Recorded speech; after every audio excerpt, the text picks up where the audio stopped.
Well, after months of campaigning, the attack ads, the controversies, and the pundits, it is finally up to you. And it all comes down to this night. Up next, the very first Fox News exit polls are in. Not just Fox News, these are the exit polls everyone participates in, and we've got the results. What they suggest about how people are voting in some of the key battleground states, including Indiana, Pennsylvania, Virginia, Ohio. That's coming up immediately after this break.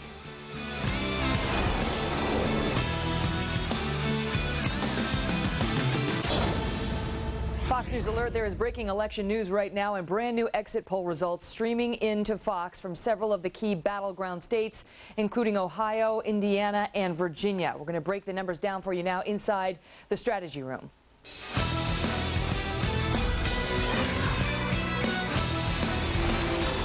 All right, joining us now on the left is Michael Brown, a Barack Obama supporter and former finance chair of the DNC. On the right, Michael Steele, former Maryland Lieutenant Governor and a Fox News contributor. Good evening, gentlemen. Hello. Good evening. How are you? How are you? All right, I'm well, thanks. Let's go over the first three polls that we've just gotten in. First, I want to talk about new voters. Take a look at the numbers, folks. First, I'm being told right now, keep in mind the polls are still open, right now new voters making up 10% of voters nationwide today. That number could change, but look at the numbers. Indiana, Ohio, Virginia, three critical battleground states going decidedly for Barack Obama. Michael Brown, does that surprise you? Well, of course not. I think everyone knows. I don't even think it surprises Senator McCain. Everyone knew that Senator Obama had attracted a lot of new people to the voting rolls, and most of those folks are going to vote for Senator Obama, and that's what's happening. So, no, it's not a surprise at all, and obviously we're pleased at those results. And Michael Steele, obviously, the new turnout is the result, we presume, of Barack Obama's Get Out the Vote effort, which has been unprecedented, I think it's fair to say. But does that number cause consternation, do you think, in the McCain camp tonight? Oh, heck no. Come on. No. Come on. No, not at all, Megan. This is all part of the operation that these guys have put in place. It's phenomenally good. And I think everybody in politics, right, left, center, would no matter, acknowledge the fact that they have a very, very good registration effort at the very beginning of this campaign. Getting that vote to turn out was very, very important. As you noted, it's about 10% overall nationally right now.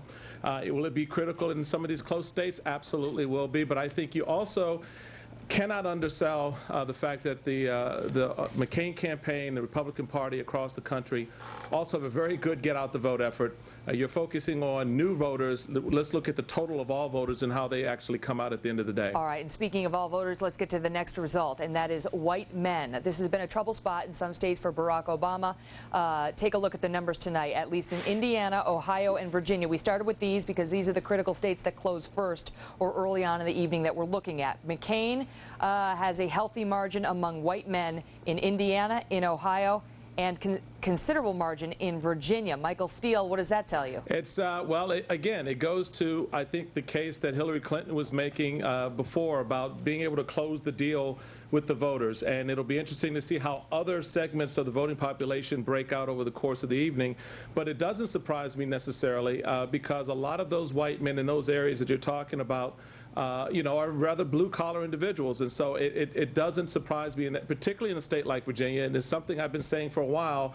People have been overestimating Virginia because they've been looking at one small part of the state, and that's the Northern Virginia area right outside Washington, D.C., and that is not necessarily representative of the entire state. Michael Brown, this is a group that Barack Obama has struggled with in certain states in the primary season. We see evidence of it here again tonight. It only tells part of the story, obviously, because it doesn't count black men, it doesn't count women, right, and so on. But do those numbers concern you at all? Well, of course they concern us anytime you see numbers like that. However, those were always put in the equation. So when you plan for those kind of numbers, you're able to deal with them better than when surprises happen. This is not a surprise. Clearly disappointed in some of the numbers, but not overly concerned. But this is something you have to deal with in politics, and everyone lines up their constituency groups. You know how many people are going to vote for you, what percentages will be, and the white male population, we've kind of always known these will be the numbers. Well, and I'll tell you, just according to our numbers in right now, this is preliminary, 36% of the voters today were white men. And so if that gives you some sort of a feel for how he's doing among that But what is the population. what was the percentage of new voters? 10%. 10%. Yeah. So we'll see. You know, again, that's preliminary because the night is still young, especially out on the West Coast. So take it with a grain of salt. Let me get to the next information, which is rather interesting. Late deciders. Take a look at how they're shaking out. We are being told that 7% of the electorate has made up its mind just within the last 3 days. Can you believe that? And look at the numbers.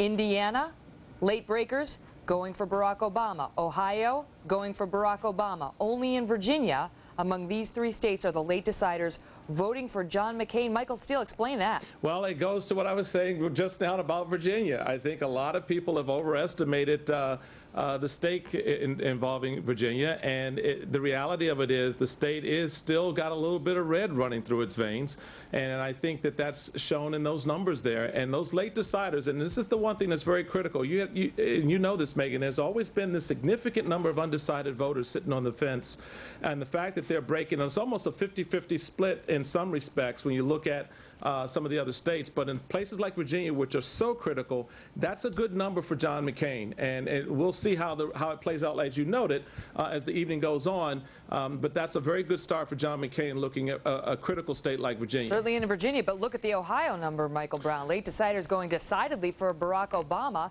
What explains that? Both of these candidates have been in Ohio all week.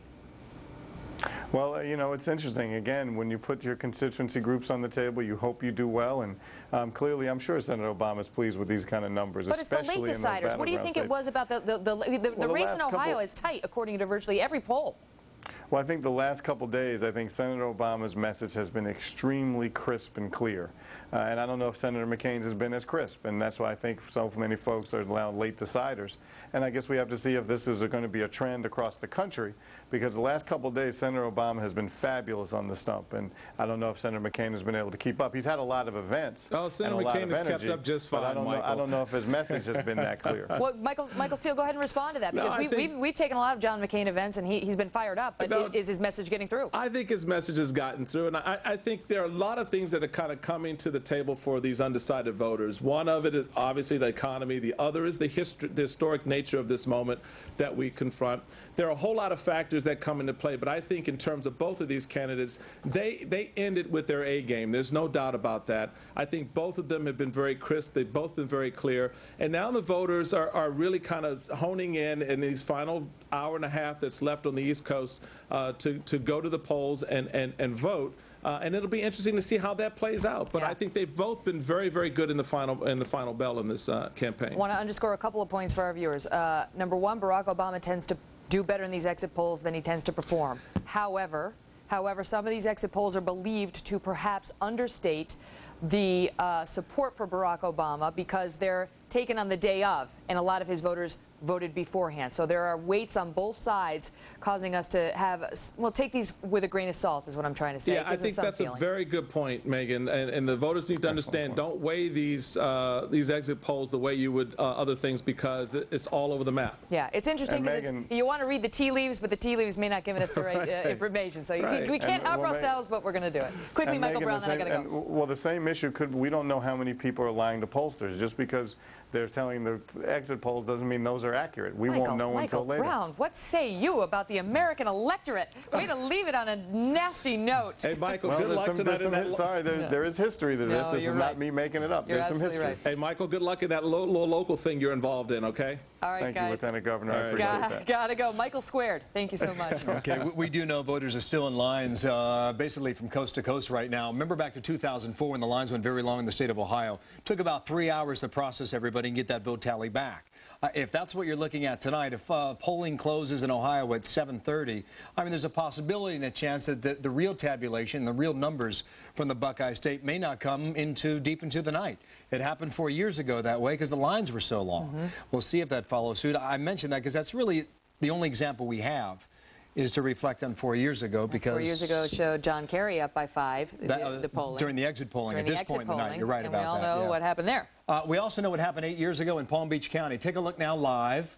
They are counting the vote literally. That's West Palm Beach in Florida at the counting center. We got an eye on that. Also, we've got an eye on more reaction to the brand new exit polling numbers out. Syndicated radio host Laura Ingraham is on deck. We'll examine the future for the Republican Party, and we'll drill down more on these numbers, too. Don't move. We're back in 2 minutes right here on HQ.